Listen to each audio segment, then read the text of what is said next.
What's good? Will Freeman, revolutionarylifestyledesign.com, talking to you today about how to handle your fear of financial obligations. This is something I've noticed with a lot of my coaching clients.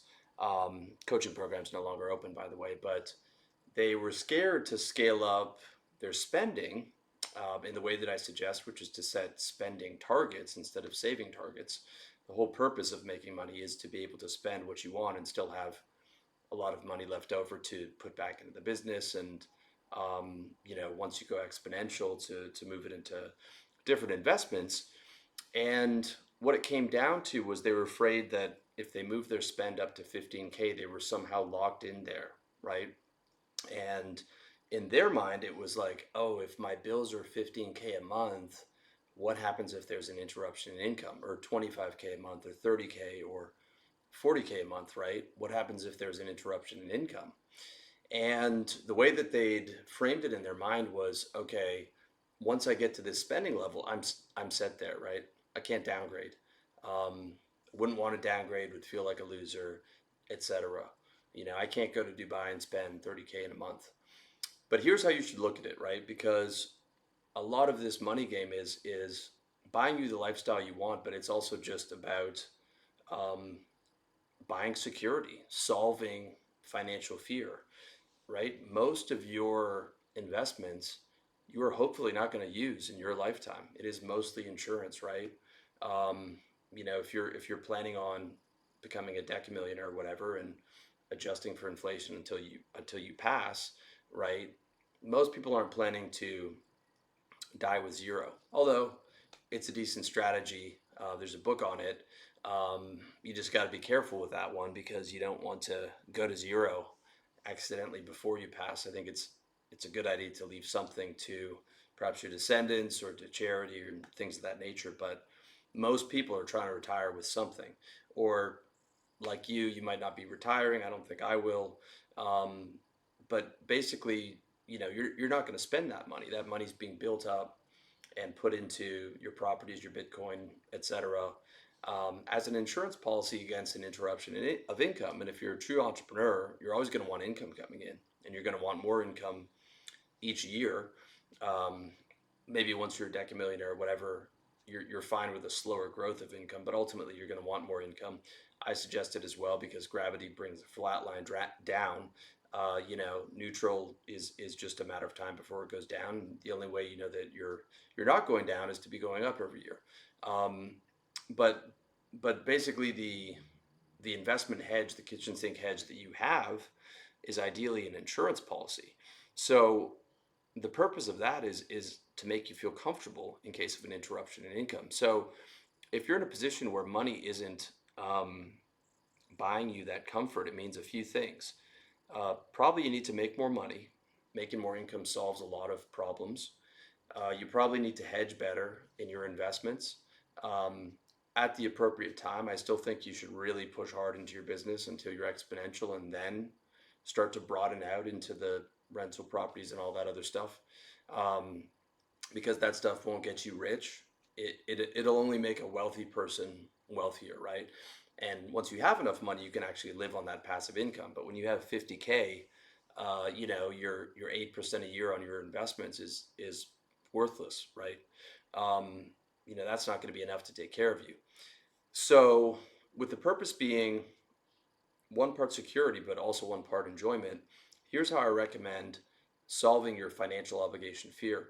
Think of it like a car where you've got first gear and you've got fifth gear, right? Let's say your first gear is you live in Thailand and you spend 7K a month.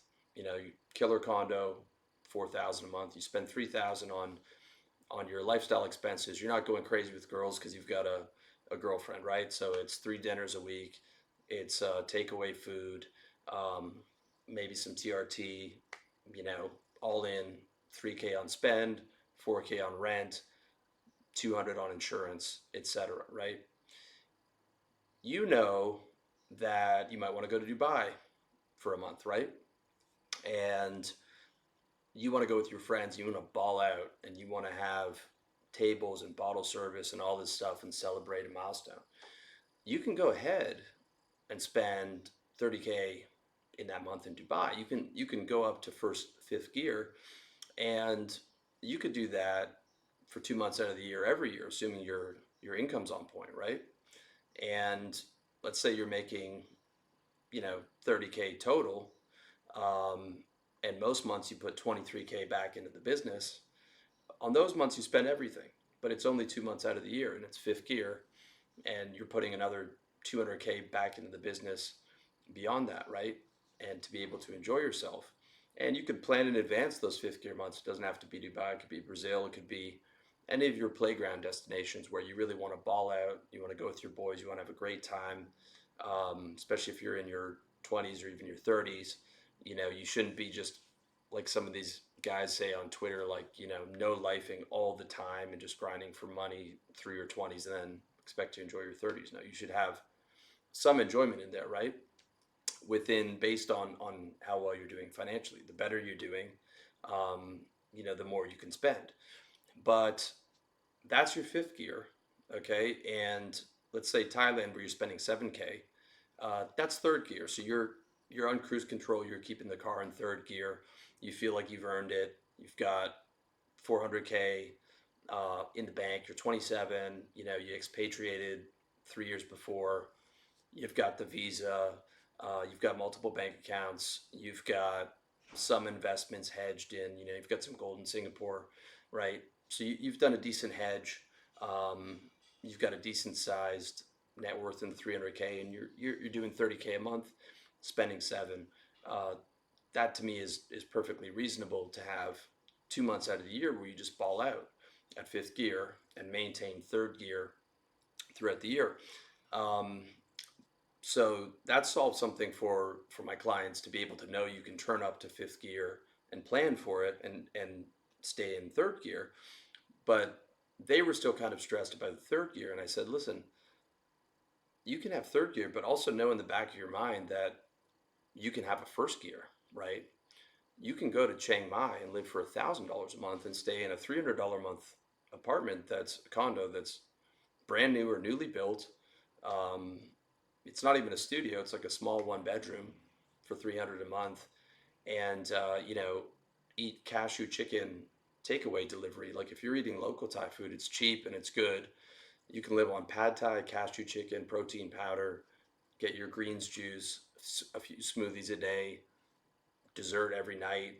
Don't have to cook, um, and get you down to $1,000 a month.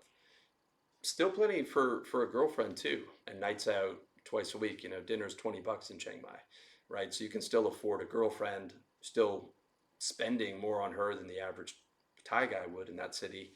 Even spending $1,000 a month is above most people in Chiang Mai. Like the nicest place that I stayed in was the serviced apartment, one of the nicer ones in the city, and that was a large one bedroom for 1,000 a month, right? And my clients felt a certain type of way. They're like, oh man, I would feel like a loser if I had to do that. I was like, listen, you'd still have the 300K, right? Um, you your business went from 30K a month down to, like, let's say 20K a month, right?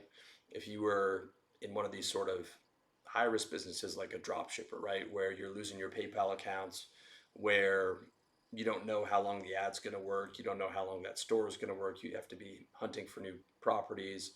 It's not like kind of a stable stream of income like a legal firm is, right? Where you've got these clients consistently paying you every month. Or maybe a better example is like a pool cleaning company, right? They've got a pool, they need it cleaned regardless. You're better than the competition. You're getting that money as long as they have a pool. No rich person who has a pool is going to go clean the pool themselves, right? The only time you're going to lose a client is if someone comes along and they're way better and way cheaper. But if you're running a good business, it's tough to lose a client, right? So in those higher risk industries, it's a legitimate worry that, he's at 30K, he could be at 10K the next month if the ads don't work. He could also be at 200K. I've seen that with two of my dropshipper clients that I helped scale. And so let's say he goes down to 10K or even 6K, right? He goes to Chiang Mai and he spends his 1K. He's still got 5K to put back into the business. without having to build it back up without having to go back in savings, right? Even if he were to go into savings, uh, you know, his expenses are $1,000 a month for the year. And if you're, 27, 28-year-old guy, even for me when I was there from like 32 to 35, it's a nice place to live. It's one of my favorite places in the world. Now I was spending more than that, but even in that case, is harder to spend unless you're going bottle service more than 4K or something or 5K, right? Even if you're eating Western food every night and delivery and going out all the time. Um, it's just a very cheap place to live. So he could do a whole year on a 12K expense, right? And even if he had to go put 30K from his savings into the business to ramp it back up again, he's if it works, he's going to get that money back in a month or two, right? If it doesn't work, you might have to start a different kind of business, but he's on $1,000 a month runway. Like how bad can it be? His 300,000 in liquid um, cash and assets at $1,000 a month, at 12,000 years is 3 decades worth of runway. Now that doesn't include the investments for businesses, but there's a lot of businesses you can start for next to nothing if his current deal didn't work. But chances are the guy's going to be able to make some money in drop shipping, right? If he's scaled up to 100K, there's a good chance that even if the industry massively changes, he's still probably going to be able to get 20K out of it for the next 3-4 years and use that to leverage it into something perhaps more stable. So that's really important to know what the first gear is, right? And that there is a first gear, and that there's a first gear at $1,000 in Chiang Mai, Thailand, or Dalat, Vietnam, the cities that have less, tourists. Like Bali is going to be higher than 1,000. Although you can do 1,000, you can certainly do it. Um, it's just not as it's a you can get a decent place for 400 a month, just not as nice as you could in Chiang Mai. And but that setting doesn't exist in America. I don't know what it is today in America. It's probably 3K or 4K, right? So there's a massive advantage in um, living abroad and knowing that you can live anywhere, or even if you're an American and you're living in America now, to know that that's your option, right? To be able to go live for $1,000 and have comfortable quality of life, motorcycle, insurance, the whole bit. Um, in a place that doesn't have winter, where it's good weather and whatnot. So you need that first gear, um, but you also need to know what your fifth gear is, and if you're doing well, to be able to budget for that fifth gear and put it into your vacation metrics. And that's kind of the point of making this money, is to be able to spend it, and it doesn't have to be a permanent thing. In fact, it can be planned in advance, right? Like where you're living for each quarter. Maybe you've got a vacation for 2 weeks at the end of each quarter where you're going to drop 5K, 10K for that 2 week period with your girlfriend, and you know where you're going, and so you're budgeting in advance for 20K to 40K over the course of a year to really enjoy yourself, right? Or instead of that, you do every 6 months. On the sixth month, you go to Dubai, you go to Brazil, you go to Maldives, and you're planning on spending 20K, 25K, or whatever, right?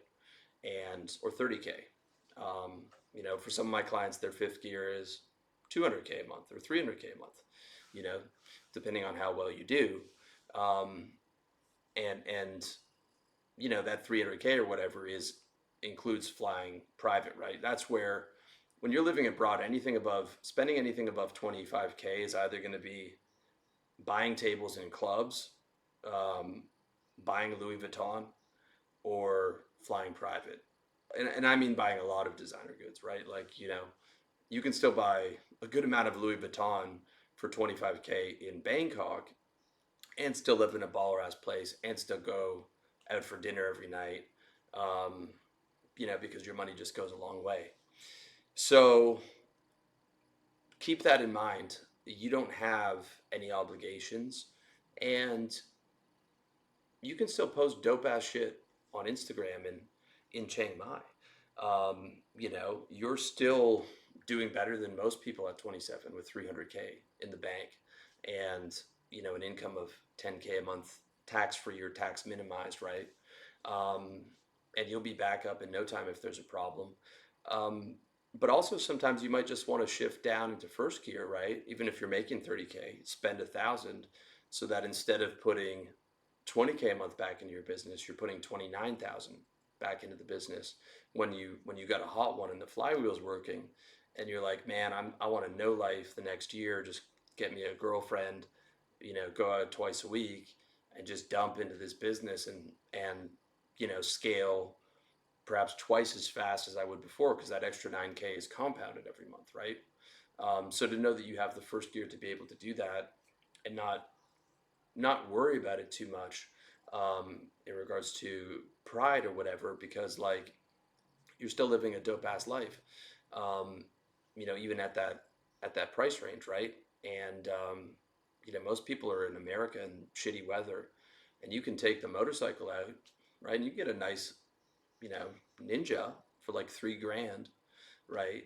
Take that out on these crazy like mountain treks into the temples and stuff, and you got a killer IG reel, and you're doing the nature boy lifestyle for a couple months, um, and then you're back in Dubai or you're back in wherever the base is, right?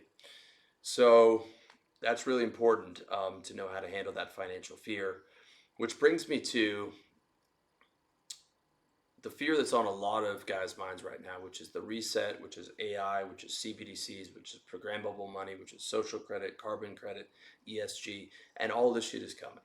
Okay, um, it is about getting to acceptance of that, and more importantly, it's about getting to an understanding of exactly how it's going to be rolled out, so you're not caught flat-footed, and so that you can plan in advance and get your net worth up in advance while there's still this window, and where you can take advantage of things like AI and use it for your business instead of seeing it used against you, right? So we are undergoing massive technological change this decade.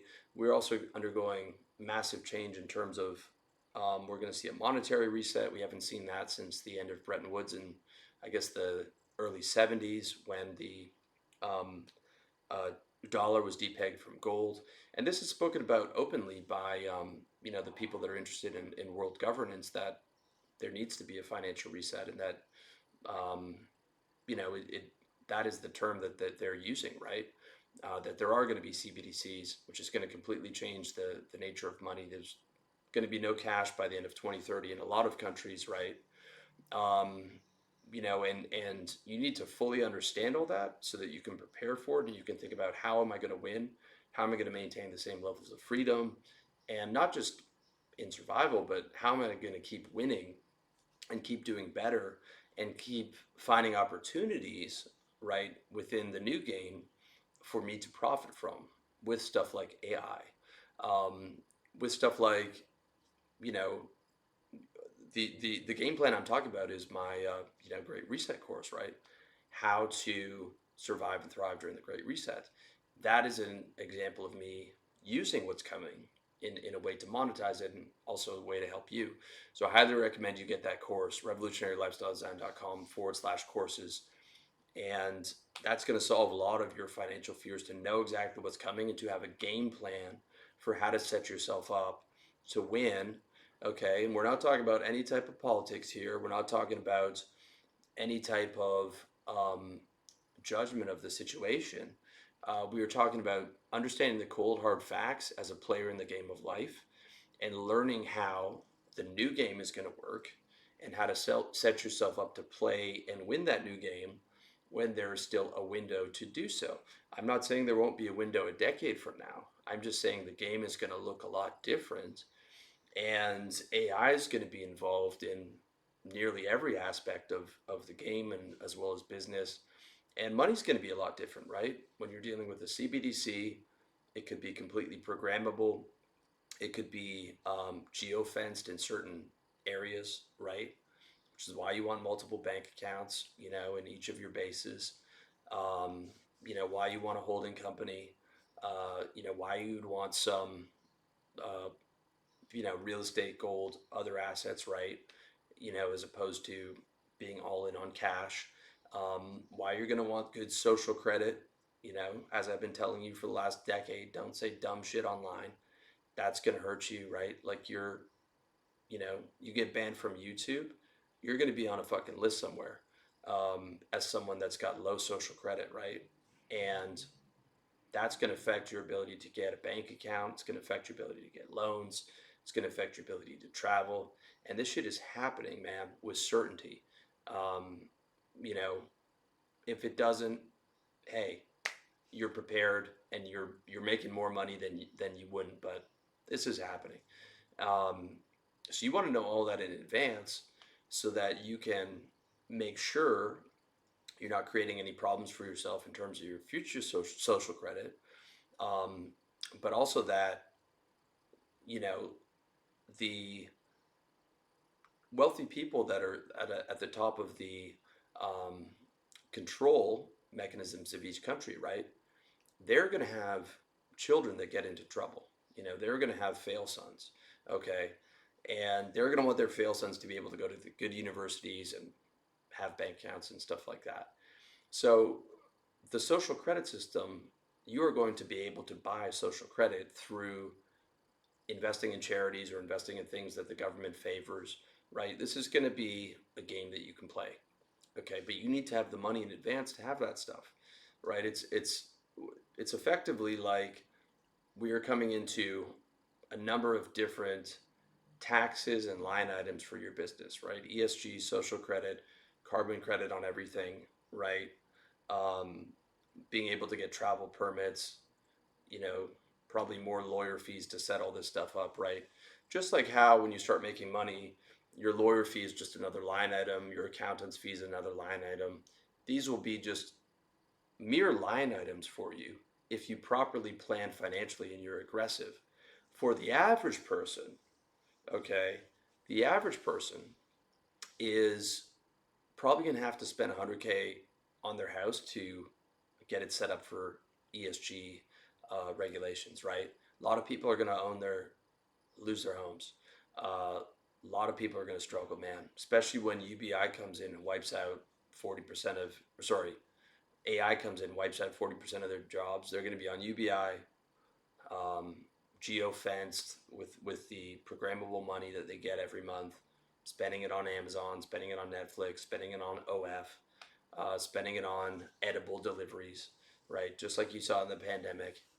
Um, that's what's coming down the pipe, right? And to bring that back to financial obligation dread, right? You've got dread to a degree at the spending level that I was talking about now, right? Hopefully the fifth gear, first gear, and third gear analogies can alleviate some of that.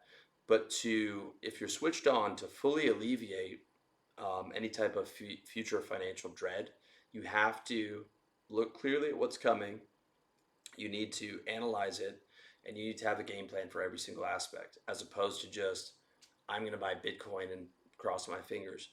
And the reason I designed this course was because I was looking for strategies, and no one has a fucking good strategy. These old school libertarians are just like, buy gold and store it in Singapore, get a plane to fly over and bring it back to America. It's like the gold's going to be converted to a fucking CBDC anyways if you want to use it, right? That is not a plan. And you can't guarantee that gold's going to go through the moon. Gold might go down. Same as Bitcoin. Bitcoin could go to 500,000 a coin. It could go to fucking zero, right? That's not a plan. The plan is to get wealthy. The plan is to aim for a decamillionaire over the next decade, right? Which you can find out how to do in my net worth game plan course, revolutionarylifestyledesign.com/courses, how to get an 8-figure net worth. But you also need to know the plan for the reset, okay? And for AI and all these things and automations that are coming in, which I all consider part of this reset of the world and business and all these things, and stakeholder capitalism and how to navigate that, because you're still going to be able to own businesses, right? You're still going to be able to own investments. It's just going to be a different way with more rules and regulations, and At some point the properties might be leaseholds, right? Um, that's fine. That's how it is in Asia. If it's a 100-year lease, you'll make it work when you have the right plan. And it's important to just look it dead in the eye, right? Not bury your head in the sand. Look it dead in the eye and see every aspect of what's coming through and how you're going to navigate it and how you're going to stay winning and keep playing the game. Not just for your importance, but for your parents to be able to take care of them. If you have children, for your children, or your future children if you want them, or your future grandchildren, right? You don't want to be sitting here going, well, Dad, what did you do during the window? Well, I didn't really do my research and I didn't set aggressive enough goals. And that's why our family's on UBI. And, in this studio apartment, and we spend all our time in the fucking metaverse, collecting tokens in there, right? It's that real. Um, and I'm not the fear monger guy. If you've been reading my articles since 2012 or watching me on YouTube in 2014, you know that I'm about positive energy, and that's why I'm not using a ton of fear on this. But I'm telling you, man, this stuff is as real as it gets, and you need to be fucking prepared. So get that course, revolutionarylifestyledesign.com/courses, how to survive and thrive, the Great Reset. Um, Probably one of the best or better things that you will buy this decade, because if you don't have the game plan, you need it. Other than that, if you want more game on this kind of stuff, join the Brotherhood, revolutionarylifestyledesign.com/brotherhood. We are consistently each day talking about, you know, revenue strategies, wealth protection strategies, how to maximize, your lifestyle over the next decade, how to play this game, what the new rules are. Um, you know, for me, that it's been great to make a bit of money off that brotherhood, but for me at this point, it's 99% about meeting like-minded guys, and I'm learning just as much as I'm giving information. The quality of discussion in there is incredible and getting better each month of our 6, 7, 8 figure entrepreneurs who are my clients and friends. Also, when you get in there, you have access to me, you have access to my network. You need a marketer, you need an AI prompt engineer, you need a passport, and you want a service provider recommendation. Pretty much anything we have we can give you a good recommendation for someone in the network. And there's guys on every continent if you want to meet up and hang out. Guys have started business together, guys have built friendships together, guys have hung out in the same city. It's really a beautiful thing, and it's going to go a long way to mitigating any kind of financial fear you have, in addition to the courses, and in addition to setting the broader goals for yourself about making sure that you stay rich with certainty, which is going to be higher income goals and higher wealth protection goals. Ideally aiming for that, 10 mil a decade from now, whether it's just net worth or like 5 mil net worth in a combination of, 5 mil in revenue, right? And I think that's where you got to be aiming, to make sure, um, you get there for sure, as opposed to just buy some gold and some Bitcoin, cross your fingers, and hope that everything works out. All right, my dude. Hope that video found you well. Appreciate you watching, and wishing you all the best. God bless you, and catch you on the next one.